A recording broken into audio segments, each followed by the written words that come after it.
Hello students, तो देखिए हमने दो चैप्टर्स जो हैं एनसीईआरटी बुक के अकॉर्डिंग कहें तो कंप्लीट कर लिए हैं। और रेफरेंस बुक अगर आप देखिए प्रीफर करते हैं, फॉलो करते हैं, तो हमारी एक यूनिट पूरी हो चुकी है। जैसे कि आपको पता है सीबीएसई ने पिछले साल ही सिलेबस में जो रिडक्शन किया था, तो अब हमारे पास 9 ही यूनिट बाकी हैं। मतलब कि 9 यूनिट हो गई टोटल, एक हो गया उसमें से, तो 8 यूनिट बाकी हैं। नेक्स्ट यूनिट जो सेकंड यूनिट हमारे पास आती है वो है इलेक्ट्रिसिटी। इलेक्ट्रिसिटी के ऊपर एक लेक्चर जो है मैंने पहले इंट्रोडक्शन पार्ट पहले डाल चुका हूं, आप वहां से इसका इंट्रोडक्शन पढ़ सकते हैं। अभी अभी हमने कैपेसिटर कंप्लीट किया है। आप लोग एनसीईआरटी से पूरा का पूरा वो अच्छे से कर लें। फिर भी अगर उसमें कोई डाउट रहता है तो आप मुझे मेल कर सकते हैं। आपको मैं अपनी मेल आईडी डिस्क्रिप्शन बॉक्स में लिख दूंगा, या फिर देखिए आप मुझे कॉन्टेक्ट कर सकते हैं, किसी तरीके से कमेंट कर सकते हैं। उसके अलावा देखिए अब जो आपको वहां कैपेसिटर के अंदर अगर और भी ज्यादा प्रैक्टिस करनी हो तो आप अपनी कोई भी रेफरेंस बुक से कोई भी न्यूमेरिकल उठाएं, सॉल्व करें। इनकेस अगर कोई डाउट आता है तो मेल में और कमेंट में। इसके अलावा देखिए क्या आज जो हम शुरुआत करने जा रहे हैं इलेक्ट्रिसिटी के ऊपर, तो जैसा कि मैंने आपको बताया एक लेक्चर में पहले इसके ऊपर बना चुका हूं, आप वहां से देख सकते हैं। फर्स्ट वीडियो जो हमारे पास है हमारे चैनल का, वहां पे आप देख सकते हैं। इसके अलावा थोड़ा बहुत हल्का फुल्का मैं दोबारा से आपको बता देता हूं कि इलेक्ट्रिसिटी बेसिकली है क्या। तो इलेक्ट्रिसिटी हमारे पास क्या होता है, electricity it is a form of energy, form of energy. तो इलेक्ट्रिसिटी हमारे पास एक एनर्जी की फॉर्म है जो हमारे क्या काम आती है, जो हमारे क्या काम आएगी, जो इलेक्ट्रिकल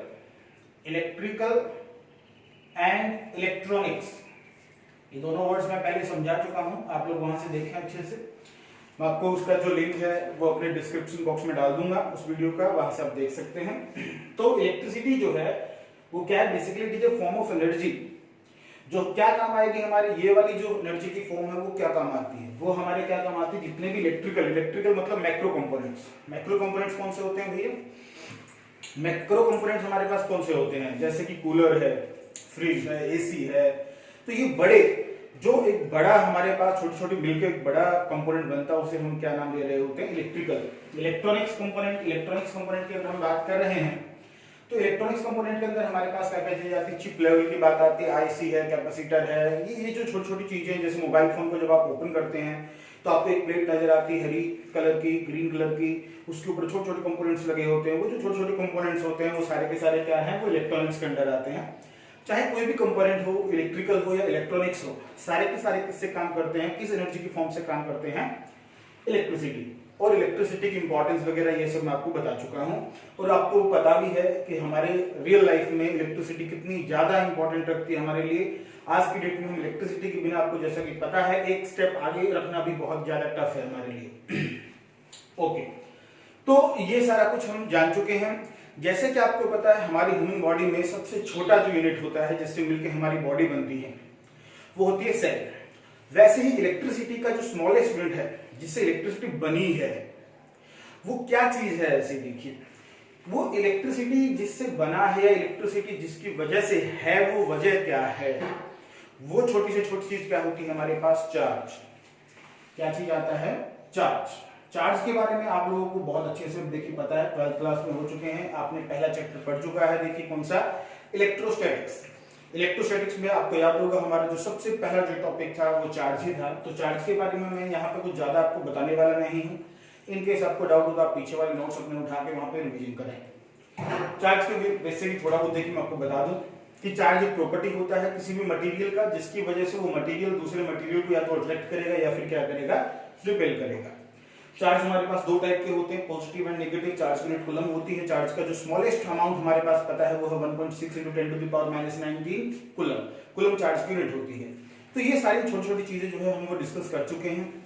जैसा कि आपको पता है जो हमारे पास टाइप है चार्ज के, एक पॉजिटिव और एक नेगेटिव। अगर हम बात करें तो देखिए एटम जो होता है, एटम जो होता है वो जनरल स्ट्रक्चर जो आपने केमिस्ट्री में पढ़ी है, देखिए एटम की वो इस तरीके की होती है। जो सेंटर पार्ट हमारे पास होता है इसको न्यूक्लियस बोला जाता है, जिसमें 99.9% of the total mass of the atom यहीं पे देखिए स्टे करता है, रहता है। और इलेक्ट्रॉन एक नेगेटिवली चार्ज पार्टिकल होता है जो न्यूक्लियस के अराउंड क्या करता है, रिवॉल्व करता है। देखिए तो जो आज की डेट में मॉडर्न फिजिक्स है उसके अंदर आप ये सारी स्ट्रक्चर और अच्छे से पढ़ेंगे आगे चल के। वैसे भी आपको देखिए थोड़ा बहुत एटॉमिक स्ट्रक्चर में 11th क्लास में आपने केमिस्ट्री में पढ़ा हुआ है, इसके बारे में थोड़ा बहुत तो आइडिया होगा। तो जैसा कि आपको पता है प्रोटॉन जो होते हैं वो न्यूक्लियस के अंदर होते हैं, प्रोटॉन जो होते हैं वो न्यूक्लियस के अंदर होते हैं और इनके ऊपर पॉजिटिव चार्ज होता है।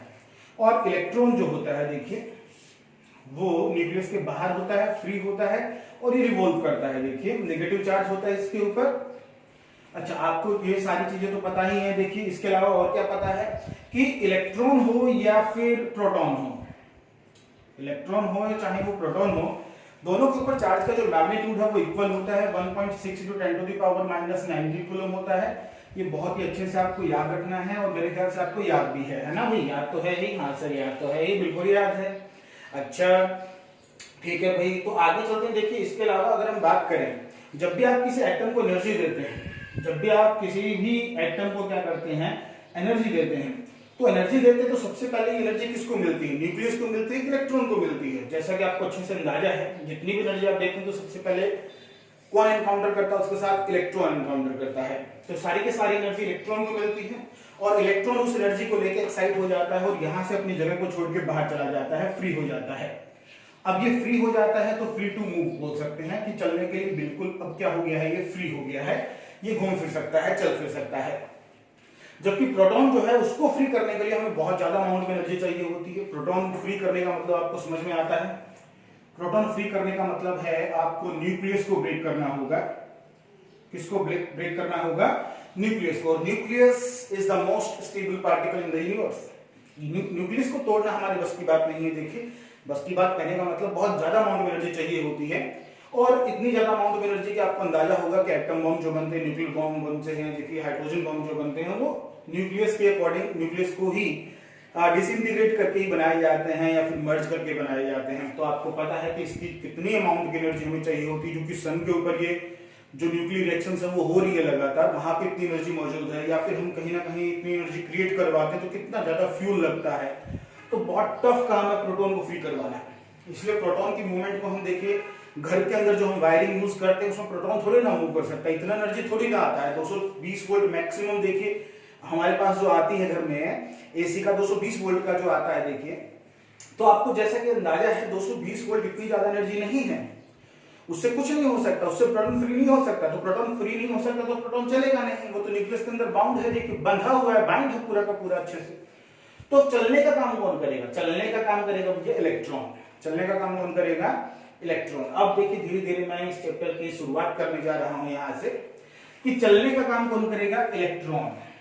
तो मूविंग इलेक्ट्रॉन जो होता है, मूविंग इलेक्ट्रॉन जो होता है या मूविंग चार्ज जिसको हम बोलते हैं, जब भी हम बोलेंगे कि चार्ज मूव कर रहा है तो बेसिकली कौन मूव कर रहा होगा? इलेक्ट्रॉन मूव कर रहा होगा, क्योंकि प्रोटॉन तो मूव कर नहीं सकता। तो जब भी हम बात करेंगे कि मूविंग चार्ज और मूविंग इलेक्ट्रॉन जो है उसको एक नई टर्म देखिए नाम दे दिया जाता है इलेक्ट्रिक करंट। क्या नाम दे दिया जाता है इस टर्म को? एक नया टर्म दिया गया इस पूरी प्रोसेस को कि अगर कोई भी चार्ज मूव कर रहा है तो चलता हुआ चार्ज या मूव करता हुआ चार्ज क्या बनाता है? इलेक्ट्रिक करंट बनाता है। 10th क्लास में भी आपने देखिए ये चैप्टर थोड़ा बहुत हल्का फुल्का पढ़ा हुआ है, हम वो तो पढ़ेंगे ही 10th लेवल वाला, हम थोड़ा और आगे भी पढ़ने वाले हैं, इसलिए बहुत ही ध्यान से पढ़ें, बहुत ही इंपॉर्टेंट चैप्टर है। 8 to 9 मार्क्स के देखिए ये आपकी जो वेटेज है वो कैरी करता है, 8 मार्क्स तो मान के ही चलिए मिलेगा। तो बहुत इंपॉर्टेंट चैप्टर, बहुत ही ज्यादा आसान है, इसलिए ढंग से पढ़ेंगे। तो हम जो है नई टर्म हमारे सामने आ रही है वो कौन सी है? वो है इलेक्ट्रिक करंट। तो अब आगे जो हम डिस्कशन करेंगे वो पूरा का पूरा किसके ऊपर चलेगा? भाई हमारा इलेक्ट्रिक करंट के ऊपर चलेगा। चार्ज के बारे में हम पहले डिस्कस कर चुके हैं, इलेक्ट्रिसिटी के बारे में भी कर चुके हैं। आइए नेक्स्ट जो हमारे पास टर्म आ रही है, देखिए चैप्टर की शुरुआत कर रहे हैं हम यहाँ से। तो सबसे पहला टॉपिक जो हमारे पास आ रहा है वो कौन सा है? Electric current. अपने नोट्स में आप लोग क्या लिखेंगे भाई? कहां से शुरुआत करेंगे? अपने नोट्स में आप लोग देखिए इलेक्ट्रिसिटी की डेफिनेशन से स्टार्ट करेंगे और इलेक्ट्रिसिटी के बाद आप जो है कौन सा टॉपिक डालेंगे? Electric current. ओके, तो नेक्स्ट जो हमारे पास टॉपिक आ रहा है वो है इलेक्ट्रिक करंट। देखिए इलेक्ट्रिक करंट को यहां से रिप्रेजेंट करने के लिए जरूरी नहीं कि आपको आई ही यूज करना है, बट जनरली बुक्स में या फिर हर कहीं पे हम आई से ही नोट करते हैं। स्मॉल आई और कैपिटल आई किसी से भी यूज कर सकते हैं, बट आपको बताना होगा कि आप आई जो है वो किस लिए यूज कर रहे हैं? इलेक्ट्रिक करंट को रिप्रेजेंट करने के लिए यूज कर रहे हैं। ओके, तो जैसे कि डेफिनेशन की बात हुई, अभी अभी मैंने आपको इसकी डेफिनेशन बताई। क्या? एक तो डेफिनेशन है the rate of flow of charge, the rate of flow of charge is called electric current. और एक और तरीके से इसकी डेफिनेशन दी जा सकती है, एक और तरीके से कैसे डेफिनेशन दी जा सकती है, the amount of charge flowing through any conductor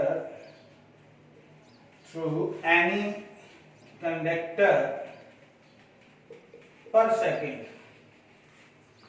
क्या? देखिए दोनों डेफिनेशन बिल्कुल सही है, आप चाहें जो भी देखिए याद रख सकते हैं। द रेट का मतलब with respect to time, rate का मतलब ही क्या होता है? With respect to time. तो rate of flow of charge is called electric current और the amount of charge flowing through any conductor per second is called electric current. तो आप देखिए सिंपल यहाँ पे हमारे पास जैसा कि I से हम इसे दिखाते हैं, तो इसको लिखा जा सकता है dq बाय dt और I is equal to q by T. देखिए दोनों फॉर्मूला में थोड़ा अंतर है। ये जो फॉर्मूला है ये क्या दिखा रहा है? ये दिखा रहा है इंस्टेंटेनियस करंट। कौन सा करंट? Instantaneous current. सर ऐसा नाम है हमारे तो जीपी इसको बोल नहीं पाती है, उलट पुलट हो जाती है। हाँ कोई बात नहीं। जैसा कि आपको याद होगा 11th क्लास में भी हमने बार बार इस चीज को बहुत बार मैंने आपको बताया हुआ है। ये जो डिफरेंशियल फॉर्म है ये क्या बताता है? ये स्मॉल dt का मतलब वेरी स्मॉल टाइम की बात हो रही है, बहुत ही छोटे टाइम इंटरवल की बात हो रही है। और dq मतलब बहुत ही छोटा अमाउंट चार्ज का। देखिए उस छोटे से इंटरवल में ये छोटा सा अमाउंट चार्ज का देखिए क्या करके गया है? फ्लो करके गया है। तो ये जो है वो इंस्टेंटेनियस, एक पर्टिकुलर इंस्टेंट के ऊपर कितना चार्ज dq चार्ज फ्लो करके गया है। तो इसलिए इसको क्या नाम दिया गया? Instantaneous current. मतलब current at an instant of time through flowing through any conductor is called instantaneous current. और उसको हम किससे दिखाते हैं? I is equal to dq by dt से। ये क्या बता रहा है? ये वाला फॉर्मूला जो हमारे पास है वो किसका है? देखिए ये होता है एवरेज का। बेसिकली एवरेज करंट बोलते हैं इसे हम। क्या नाम देंगे इसे हम? Average current. ओके, ये हमारे पास एवरेज करंट का फॉर्मूला है। एवरेज करंट क्या होता है? ये जो Q है यहाँ किसको दिखा रहा है? टोटल, ध्यान देना भाई, टोटल चार्ज जो फ्लो करके गया वो, और ये होगा आपका total time interval. Total time interval का मतलब जितना टाइम उस Q चार्ज में, उस टोटल चार्ज में फ्लो करने के लिए लिया। तो जनरली देखिए जो हम बातें करते हैं वो एवरेज करंट की ही बात करते हैं। तो आई एवरेज बार बार नहीं लगा के मैं सिंपल आई लगाऊंगा। जहां पे ये इंस्टेंटेनियस करंट की जरूरत होगी तो वहां पे सिंपल सी बात है dq बाय dt का ही यूज होता है किसी भी पर्टिकुलर टाइम के ऊपर हम बात करते हैं। जनरली हम जो डील करेंगे इस चैप्टर में वो किसके साथ करेंगे? एवरेज करंट के साथ ही डील करते हैं। हाँ, इसके ऊपर न्यूमेरिकल्स कंपटीशन एग्जाम में मिल सकते हैं, इसलिए इसके ऊपर भी हम कुछ न्यूमेरिकल्स जरूर करेंगे। तो आई होप कि देखिए आपको क्लियर हुआ होगा कि इलेक्ट्रिक करंट क्या होता है। थोड़ा और अच्छे समझने के लिए देखिए एग्जांपल उठा सकते हैं। मान लीजिए ये हमारे पास कोई वायर है, कोई कंडक्टर है। ये देखिए कोई कंडक्टर है, यहां से मान लीजिए हमारे पास 100 कूलम चार्ज जो है फ्लो करके इधर वाले एंड पे आया और टाइम लग गया उसको 20 सेकंड लग गए। क्लियर है? 20 सेकंड में 100 कूलम चार्ज एक एंड से दूसरे एंड पे आ गया। तो आपसे पूछा गया कि भाई एक सेकंड में कितना चार्ज फ्लो करके गया होगा। तो एक सेकंड में आपने कैसे निकाला? 100 divided by 20 that is equal to 5। अरे भी सिंपल है ना, 20 सेकंड में 100 कूलम गया तो एक सेकंड में कितना जाएगा? 5 कूलम ही तो जाएगा। तो 5 कूलम पर सेकंड, इसी को देखिए आई करंट बोला जाता है। और कूलम पर सेकंड जो यूनिट है देखिए करंट की, इसी को एम्पियर से शो किया जाता है। तो I is equal to 5 ampere. ध्यान देना भाई, यहाँ पे मैंने एक और इंपॉर्टेंट चीज आपको बता दी है। और वो इंपॉर्टेंट चीज हमारे पास क्या है कि यूनिट जो है हमारे पास, ऐसा यूनिट की बात करेंगे हम। देखिए वो ऐसा यूनिट क्या है इसकी? एम्पियर है। क्या है? एम्पियर। और एम्पियर को कैपिटल ए से दिखाया जाता है, ध्यान देंगे। और एम्पियर को कूलम पर सेकंड भी बोल सकते हैं। क्लियर है? जैसे कि आपको पता है इलेक्ट्रिक करंट जो होता है वो हमारे पास एक फंडामेंटल यूनिट है, सॉरी फंडामेंटल क्वांटिटी है, और एम्पियर एक फंडामेंटल यूनिट है। तो ये सारी की सारी बातें अपने को याद रखनी है। हो जाएगा इतना? ओके, आइए धीरे धीरे हम देखिए और बातें करेंगे इलेक्ट्रिक करंट के बारे में। स्क्रीन को पॉज करके आप ये नोट कर सकते हैं सारी बातें। नेक्स्ट जो हमारे पास बात आ रही है, देखिए वो हमने यूनिट के बारे में बात कर लिया, इलेक्ट्रिक करंट के हमने डेफिनेशन के बारे में बात कर लिया, इलेक्ट्रिक करंट के फॉर्मूला हमारे पास मिल गया। दो टाइप के फॉर्मूले हो सकते हैं, इंस्टेंटेनियस करंट की बात हो सकती है, एवरेज करंट की बात हो सकती है। ओके, अब हम नेक्स्ट हम बात करने जा रहे हैं कि इलेक्ट्रिक करंट जो हमारे पास होता है, देखिए अच्छा कई बार मैं एक और बात बता दूं आपको, I is equal to Q by T, average current का फॉर्मूला जरूर होता है। देखिए आपको याद होगा आपने फर्स्ट चैप्टर में जब क्वांटाइजेशन पढ़ा था तो Q is equal to NE एक फॉर्मूला हुआ करता था। हाँ सर बिल्कुल याद है सर, ये तो हमें पक्का रटा हुआ है ना, बिल्कुल सर। तो N हमारे पास इंटीजर होता है, नंबर ऑफ चार्ज कैरियर्स बोल सकते हैं, और Q पॉजिटिव और नेगेटिव दोनों ही हो सकता है, वो कोई दिक्कत नहीं है। देखिए तो इस फॉर्मूले को ऐसे भी लिखा जा सकता है NE by T, तो ये भी थोड़ा याद रख सकते हैं आप। एवरेज करंट का फॉर्मूला इस तरीके से भी लिखा जा सकता है। तो आपको करंट निकालने के लिए तीन फॉर्मूले मिल गए हैं, तीनों फॉर्मूले आप लोगों को याद रखना है। देखिए क्लियर है? Yes sir. अब बात करते हैं कि इलेक्ट्रिक करंट जो होता है हमारे पास, हाँ सर ये स्केलर है, वेक्टर है, क्या है सर ये? क्या है? तो भाई इलेक्ट्रिक करंट जो होता है वो हमारे पास, ध्यान देना भाई बहुत ही अच्छे से, कि इलेक्ट्रिक करंट जो हमारे पास होता है ये एक स्केलर क्वांटिटी है। कैसा क्वांटिटी है? स्केलर क्वांटिटी है। ओके, स्केलर क्वांटिटी है सर, बट हमने तो सुना था 10th क्लास में कि इलेक्ट्रिक करंट की डायरेक्शन होती है। हाँ यस, डायरेक्शन जो है इलेक्ट्रिक करंट की वो कैसे आप याद रखेंगे? पॉजिटिव टू नेगेटिव याद नहीं रखेंगे आप लोग, आपको कैसे याद रखना है? डायरेक्शन होती है from high potential to low potential, ये आपको याद रखनी है। ये डायरेक्शन होती है और ये बिल्कुल सही है, आपकी बातें मैं गलत नहीं बोल रहा हूं। यस डायरेक्शन है। तो सर एक बात बताइए, इलेक्ट्रिक करंट एक ऐसी फिजिकल क्वांटिटी हो गया जिसके पास डायरेक्शन है? हाँ है। और सर मैग्नीट्यूड निकालने के लिए मेरे पास एक नहीं, कितने हैं सर? एक नहीं, मेरे पास तीन फॉर्मूले हैं मैग्नीट्यूड निकालने के लिए, 1 2 और तीसरा अभी भी आपने बताया। तो सर इलेक्ट्रिक करंट निकालने के लिए मेरे पास, मैग्नीट्यूड निकालने के लिए मेरे पास तीन तो फॉर्मूले हैं, और मैग्नीट्यूड यहां से निकल जाएगा, डायरेक्शन ये रही sir, high potential to low potential.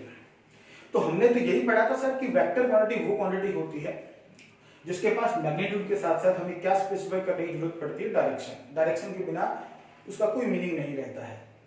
तो सर यहाँ इलेक्ट्रिक करंट के पास मैग्नीट्यूड भी है और उसकी डायरेक्शन भी हमें स्पेसिफाई करनी पड़ती है।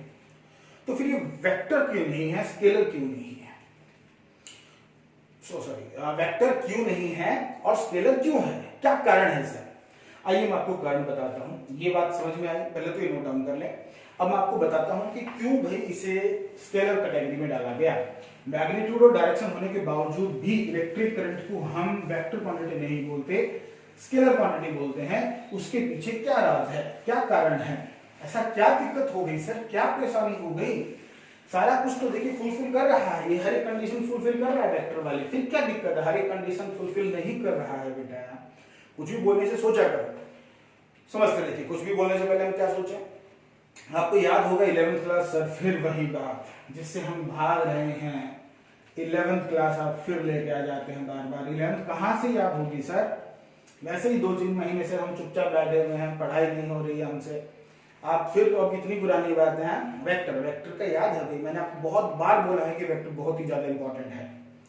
आइए एक छोटा सा एग्जांपल, ये बहुत ही आसान है। अरे फॉर्मूला याद है रिजल्टेंट वाला, r = √a² + b² + 2ab cos theta. अरे याद है? हाँ सर ये तो याद ही है। यहां से मान लीजिए 2 एम्पीयर करंट आ रहा है, यहां से मान लीजिए 1 एम्पीयर करंट आ रहा है, और दोनों के बीच में जो एंगल है दैट इज 30 डिग्री। ये दो वायर है, इस वायर में से 2 एम्पीयर का करंट आ रहा है, इस वायर में से 1 एम्पीयर का करंट आ रहा है, और दोनों वायर के बीच में एंगल कितना है? 30 डिग्री का है। गुड। और यहाँ हमने एक एमीटर भी लगा दिया ताकि हम करंट को मेजर कर सकें। एमीटर आपको पता ना, करंट को मेजर करने के लिए यूज किया जाता है। Yes sir. तो भाई अब यहाँ इस ब्रांच में कितना करंट आना चाहिए? अगर ये वेक्टर क्वांटिटी है, ध्यान से सुनना, अगर ये वेक्टर क्वांटिटी है तो इन दोनों का वेक्टर एडिशन यहां आएगा। वेक्टर एडिशन कैसे निकालते हैं? आई रिजल्टेंट। आओ निकाल दो बेटा, पता ही है फॉर्मूला। कोई भी ए मान लो, कोई भी बी मान लो, तो a का स्क्वायर b का स्क्वायर 2ab cos 30 डिग्री। ठीक है sir. IR is equal to square root 4 plus 1 plus 4 cos 30 degree. cos 30 degree is root 3/2 ना। यस सर, पता सब है सर आपको, हमसे पूछते रहते हैं, नोटंकी करते रहते हैं, अच्छी बात थोड़े ही ना है सर, पता होता तो बता दीजिए, हमसे क्या पूछते रहते हैं। भाई ये कुछ मैग्नीट्यूड है, सोल्व मैं नहीं करने वाला है, बिल्कुल नहीं करूंगा, तुम ही करोगे सोल्व ये सारा कुछ, इतना करंट आना चाहिए, सोल्व कर लेना, पॉइंट्स में कुछ आंसर आएगा। बट आपको मैं सही बताऊं, एमीटर में जो रीडिंग आती है वो आती है भैया जी 3 एम्पियर की, और ये आंसर 3 एम्पियर के बराबर तो आना नहीं है। अरे भैया ये आंसर 3 कब आता है, जब अंदर 9 बनता है, 9 तो बनेगा नहीं, किसी हालात में भी नहीं बनेगा, ये नहीं बनेगा ना। हाँ 9 तो नहीं बनेगा सर, बात तो सही है। 3 आया तो 3 में तो भैया 3 तो सीधे ऐड कर दिए मैंने, डायरेक्शन को तो देखा ही नहीं, इस 30 डिग्री का क्या रोल है, यहाँ पे कोई रोल ही नहीं है, डायरेक्शन को तो देखा ही नहीं ऐड करते वक्त, इन्होंने डायरेक्ट जैसे हम स्केलर क्वांटिटी का एडिशन करते हैं वैसे ऐड कर दिया, मतलब कि वेक्टर एडिशन लॉ को फॉलो नहीं कर रहा है इलेक्ट्रिक करंट। यस यस, बात तो आपने पते की कही है अपनी बात। इसीलिए इलेक्ट्रिक करंट को किस कैटेगरी में नहीं डाला गया, वेक्टर कैटेगरी में ना डाला गया, किसमें डाल दिया गया, स्केलर में डाला गया। फिर से सुने, क्यों इलेक्ट्रिक करंट को स्केलर क्वांटिटी कहा जाता है, इसके पास मैग्नीट्यूड भी है और डायरेक्शन भी है, इसके बावजूद भी इसे एक स्केलर क्वांटिटी ही बोला जाता है। कारण why, because it does not follow the vector addition law. Simple सा रीजन है, याद रखेंगे आप लोग, बिल्कुल सर, क्लियर है।